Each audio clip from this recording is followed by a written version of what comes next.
What is up, YouTube? Hope you guys having a wonderful day. This is basically part two of my jobs have not been the same video, but I like to mention something that a lot of people don't want to talk about, and that is the new felony. So, if you guys are not familiar by how the system works here in America, right? If you are a convicted felony, they strip all your rights as a human being. Like you can't rent an apartment, you can't own a home, you can't own a gun, and it's hard for you to get a job unless you know somebody at a job like like a restaurant or you start your own business, right? And we all know it's tough and hard because you're starting from the ground, you're starting from the ground up and you have nothing in your pockets unless you have like a loving, supporting family that been supporting you since day one, since you came out of prison. And something that people have not, so yeah, something that people have not been talking about is that a lot of these bullshit jobs have been using these apps, right? These apps or these websites. One of them is ADP, and the other one is Workday.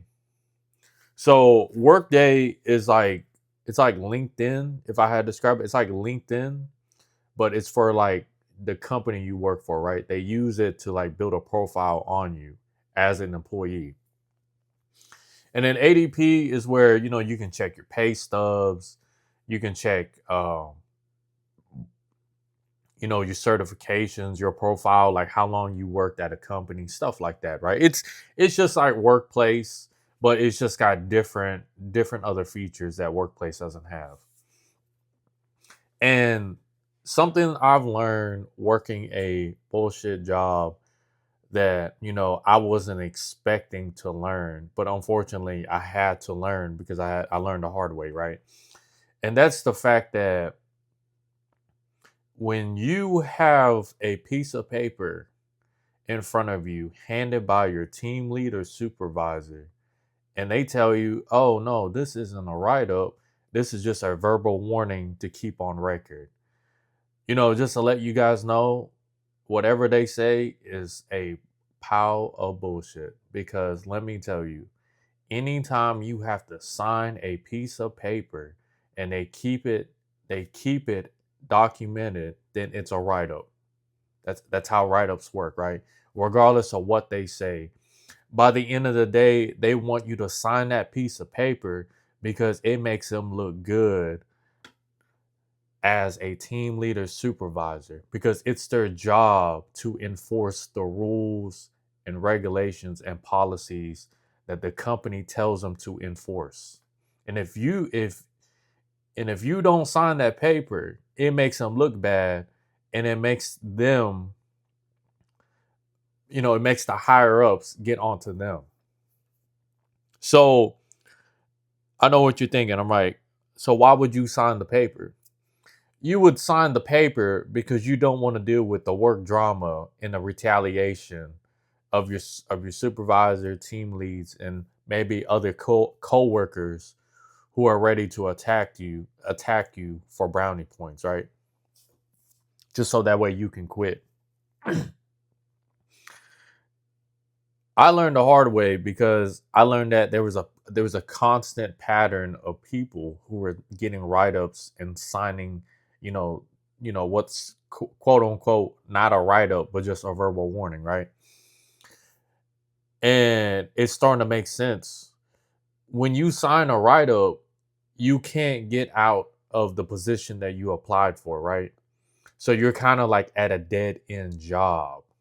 You know how they say, "Oh yeah, there's an open door policy," all this other bullshit that really don't make sense. They just want to tell you so you can feel good and keep coming to work and make them look good. But in reality, you're going to be at a dead end job the rest of your life if you don't wake up and get out of the job that you currently are at.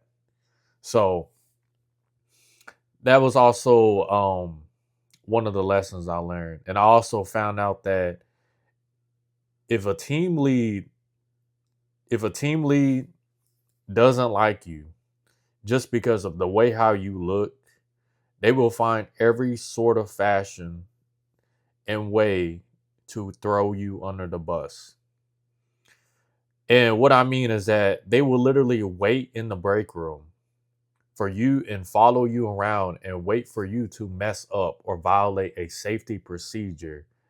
And now you're stuck with a write up where you have to decide either to, sign the paper admitting that you violated the safety violations that this company had enforced and told you not to violate, or you get fired basically.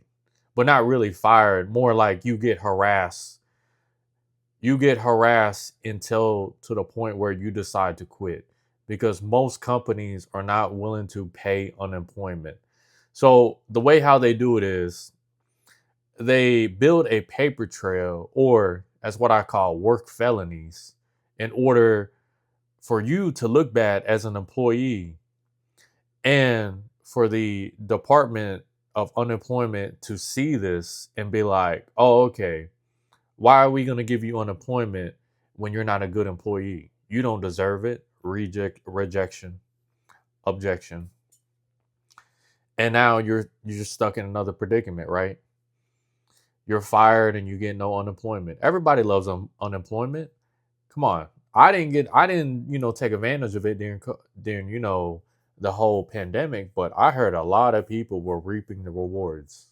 Unfortunately, I was an essential worker. So something I also realized is that a lot of companies are using Workday and ADP. So if they look up your name, right, they can see these violations that you committed because you signed the paper, and they'll think twice of trying to hire you full time into a company. Because who wants to hire an employee who violated safety rules? That's very important because safety is number one. Every job that has told me just for us to violate every safety rule just to get production numbers, but that's none of my business. In this world, they will play dirty games to get you caught up to the point where they want you relying on them, and so you can't leave and you stay at a dead end job. Like, this shit is so deep to the point where you just don't even want to work anymore. But hopefully I have a solution for you that might, work out for me and you. And that solution is you have to go to school and go into another industry. That is the best solution. You can't be working these dead end jobs, getting beat up all the time and mentally beat up just for peanuts. Like, come on now. I mean, yeah, you can grind it out on TikTok, YouTube, Instagram, Facebook. You can grind it out. But who wants to do that when you don't have stability in the background? One of the key steps to success is having stability. That's the reason why you should work a job. Jobs give you stability. If a job isn't giving you stability, then what are you doing? So just a little, 2 cents that I've, realized and noticed in my lifetime. So, feel free to comment. Hope you guys have a wonderful day. I'll see you guys later.